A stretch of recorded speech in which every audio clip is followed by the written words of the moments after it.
Welcome to my channel. ഇന്ന് നമ്മൾ തയ്യാറാക്കാൻ പോകുന്നത് ഓമയ്ക്ക അല്ലെങ്കിൽ പപ്പായ വെച്ചിട്ടുള്ള തീയലാണ്. അതെങ്ങനെയാണെന്ന് നോക്കാം.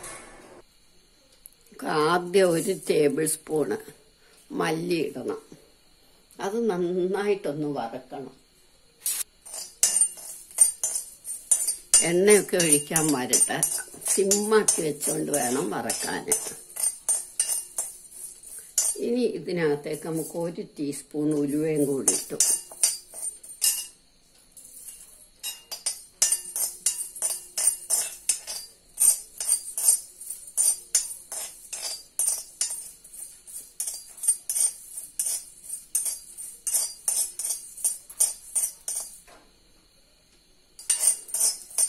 ഇനി 1.5 കപ്പ് തേങ്ങ. ഞാൻ മല്ലി വളരെ കുറച്ചേ ഇടാറുള്ളൂ. മല്ലിയുടെ സ്വാദ് കൂടുതൽ ഇഷ്ടമുള്ളവർക്കാണെങ്കിൽ 2 ടേബിൾ സ്പൂണൊക്കെ ഇടാം.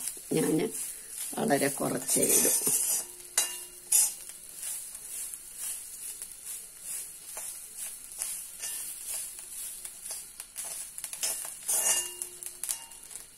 എണ്ണ ഒരുപാട് ഒഴിക്കണ്ട, തേങ്ങയ്ക്ക് ഉണ്ടല്ലോ എണ്ണ.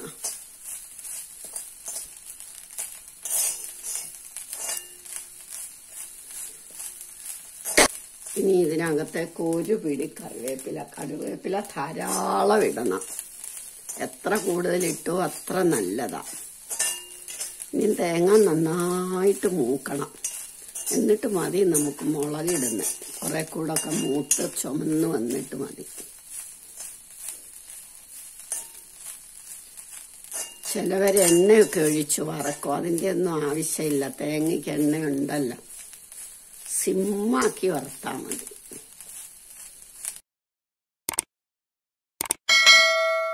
വളരെ സാവധാനം വേണം മൂക്കാൻ. ഇപ്പൊ ഇത് മൂത്ത് തുടങ്ങി. അന്നേരം നമുക്ക് മുളകിടണം. ഞാൻ 8 മുളകിടുന്നുണ്ട്. 4 കാശ്മീരി ചില്ലി അല്ലെങ്കിൽ പിരിയൻ മുളക്, 4 കൊല്ലമുളകും. അപ്പൊ നന്നായിട്ട് എരിയും വരും, ഒരു കളറും വരും. രണ്ടും കൂടെ ചേർന്നിട്ടുള്ള ഒരു ഇതിനാണ് ഞാൻ രണ്ടും കൂടെ ഇടുന്നത്. അത് പിന്നെ ഓരോരുത്തരും അവരവരുടെ എരിയുടെ പാകം അനുസരിച്ച് ഇട്ടണം.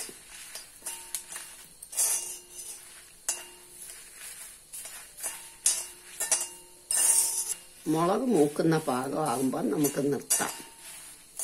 മുളകും ഇതിന്റെ കൂടെ വളരെ സാവകാശമേ വറക്കാവുള്ളൂ. ഇപ്പൊ ഇത് നല്ലതായിട്ട് മൂത്ത് പാകത്തിനായി നമുക്കിനി സ്റ്റൗ ഓഫാക്കാം. ഇതിൽ തന്നെ ഇരുന്ന് തണുക്കട്ടെ.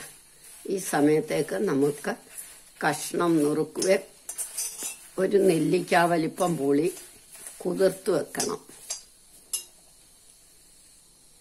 ഇത് തണുക്കുമ്പോഴത്തേക്ക് നമുക്ക് ഈ പുളി ഒരു പാത്രത്തിലേക്ക് കുതിർക്കണം.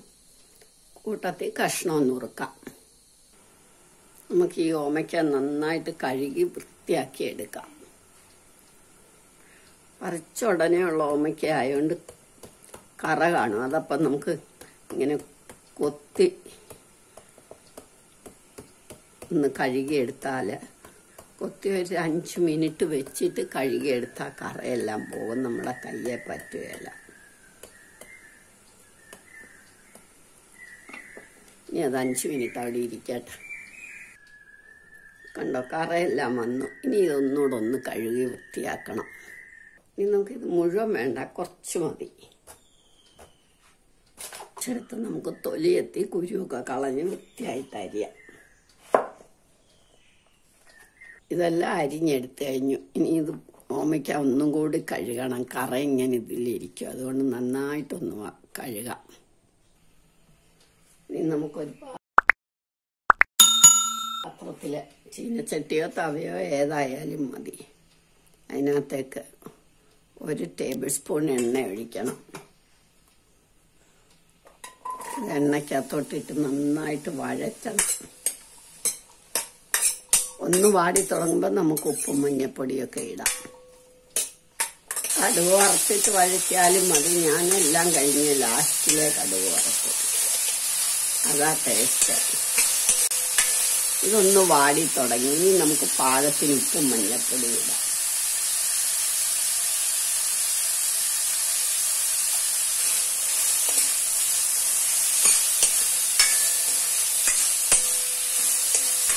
വഴന്ന് ഈ കഷ്ണം വേവും. ഇനി നമുക്ക് വളരെ കുറച്ച് വെള്ളം സിമ്മാക്കി അടച്ചു വെക്കാം. ഈ സമയത്തേക്ക് നമ്മളുടെ തേങ്ങ തണുത്തു. നമുക്കത് അരച്ചെടുക്കാം.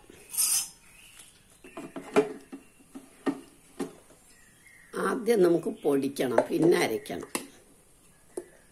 ഇപ്പം ഇത് നന്നായിട്ട് പൊടിഞ്ഞു. കല്ലിലാണെങ്കിൽ വെള്ളം തൊടാതെ അരയ്ക്കണം. ഇതിപ്പോൾ അത് വേണ്ട, വെള്ളം ഇല്ലാതെ നല്ലതായിട്ട് അരയ്ക്കാൻ പറ്റില്ല. അതുകൊണ്ട് വെള്ളം ഒഴിച്ചരയ്ക്കാം. നല്ല വെണ്ണ പോലെ അരയണം. അപ്പം ഇത് നല്ല വെണ്ണ പോലെ അരിഞ്ഞു. ദേ ഒട്ടും തരിയില്ലാതെ. ഇനി നമുക്ക് അടുപ്പേ വെച്ചേക്കുന്ന കഷ്ണം നുറുക്കിയതൊന്ന് നോക്കാം. നമ്മുടെ കഷ്ണം നന്നായിട്ട് വെന്തു.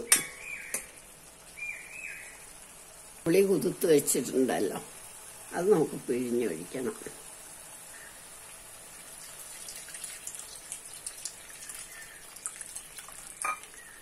ഇനി ഇത് കിടന്ന് തിളച്ച ഒന്ന് വറ്റട്ടെ. പുളിയൊക്കെ ഇട്ടു. ഇനി നമുക്ക് ഇതിന്റെ സ്വാദൊന്ന് ക്രമീകരിക്കാൻ, ആ പുളി ഉപ്പും ക്രമീകരിക്കാൻ ഒരു കഷ്ണം ശർക്കര ഇടണം. ഇനി ഇത് നന്നായിട്ടൊന്ന് തിളയ്ക്കണം. ആ പുളി ശർക്കരയൊക്കെ കൂടെ ഒന്ന് പിടിക്കാൻ വേണ്ടി ഒരു 5 മിനിറ്റ് തിളയ്ക്കണം. ഇനി ഇത് എടുത്തിട്ട് നമുക്ക് തേങ്ങ അരച്ചത് ചേർക്കാം.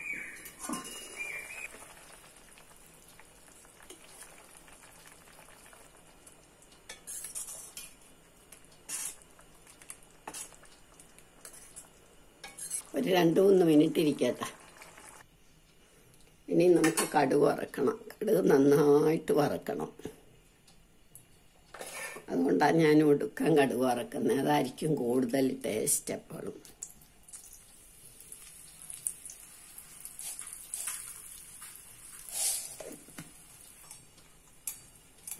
ഇപ്പൊ കടുക് പൊട്ടിക്കഴിഞ്ഞു. ഇത് നമുക്ക് കറിയിലേക്ക് ഒഴിക്കാം.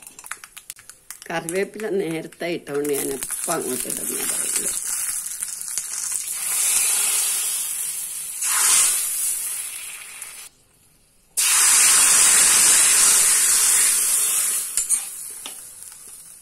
നമ്മളുടെ പപ്പായ തീയൽ റെഡിയായി. എല്ലാവരും ഇത് ട്രൈ ചെയ്ത് നോക്കണം. വളരെ നല്ലൊരു കൂട്ടാന. നമുക്കിനി ഇത് സെർവിങ് ഡിഷിലേക്ക് എടുക്കാം. 2 ദിവസം ഫ്രിഡ്ജിലെ പോലെ 2 ദിവസം ഇരിക്കും. അത് വെള്ളമയം അധികം ആവരുത്, അത്രേ ഉള്ളൂ കാര്യം. എല്ലാവരും ഇത് ട്രൈ ചെയ്ത് നോക്കണം. ഇഷ്ടമായെങ്കിൽ ലൈക്ക് ചെയ്യണം, സബ്സ്ക്രൈബ് ചെയ്യണം.